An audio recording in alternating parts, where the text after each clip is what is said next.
So I finally got my hands on the Pandero Prime. Now this took a little longer than I expected it to take. I mean, I've been farming for a few days and I couldn't get the relics, and it was just a pain in the ass. And it was like the worst thing also because you only need like three parts to make the Pandero Prime, which is like the barrel, the receiver, and the blueprint. So, but the relics were rare. You couldn't get them. I tried everything, couldn't get it, but I finally managed to get my hands on the relics and finally was able to get myself a Pandero. Now, the Pandero Prime is definitely one of those weapons that I definitely did not think were going to be this good. Like it's a pretty good weapon. uh, One thing I do gotta say, the secondary fire on this thing is amazing. I think it's probably the best part for the Pandero. I mean, if you have used a regular Pandero, everybody knows the just dumping out the whole magazine in a one swift fucking move. It's probably one of the coolest things that you could do, and it's actually the secondary fire is actually really good in terms of even damage. So yeah, so it really surprised me, this weapon. So yeah, let's take a look at the build real quick. Build that I ended up going for is the same kind of crit status hybrid that I've been going on the Tenora. The little difference I have here is I'm not using Magnum Force. I did use it when I was ranking it up, but I did found that the accuracy when it goes down that low at like longer ranges or even like certain ranges, your shots don't like connect at all. So it's like becomes very inaccurate, so will not recommend using Magnum Force.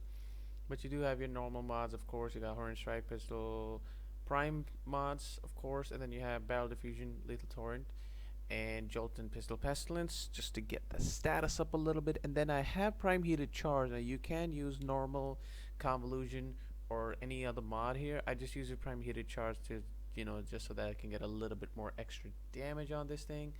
And I does give pretty like decent damage on it.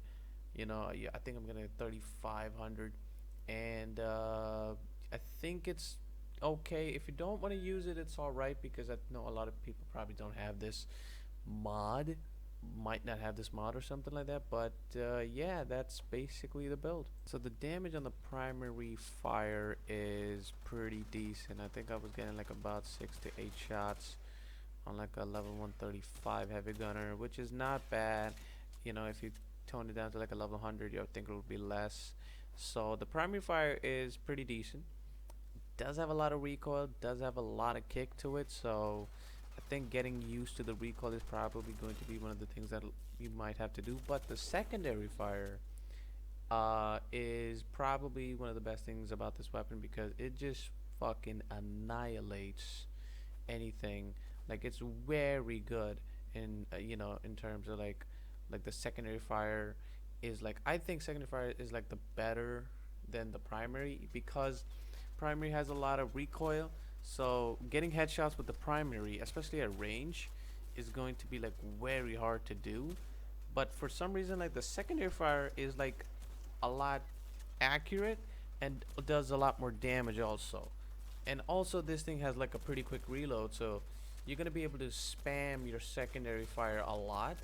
Now the only thing I think that will stop you is the ammo economy, which you can run out of at like maybe higher levels or anything like that.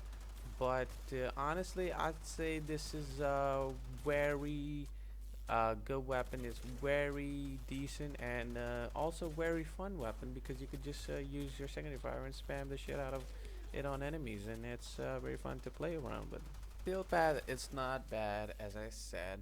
Now I think if you could have a ribbon for it, it's probably going to be better because like with the prime mods, I think it had like 86% crit chance, so you can definitely get like, I think maybe a good ribbon. You can probably go like 100% crit chance or a little bit more than that. So the crit chance and crit damage is definitely going to help out the weapon a lot. Now the weapon does decent on steel path, of course. As I said, steel path enemies are just fucking crazy tanky. but it does pretty well.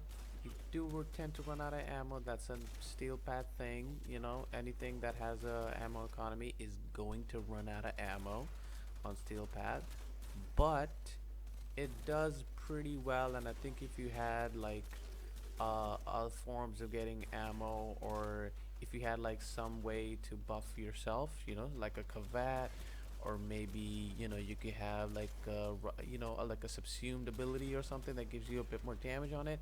I think this could fare very well against steel pad enemies. So yeah, that's the Pandero Prime. It's surprisingly very good.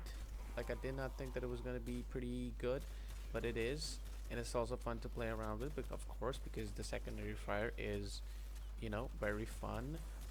So yeah, that's the Pandero Prime. Hope you guys enjoyed this video, and yeah, I'll see you in the next one.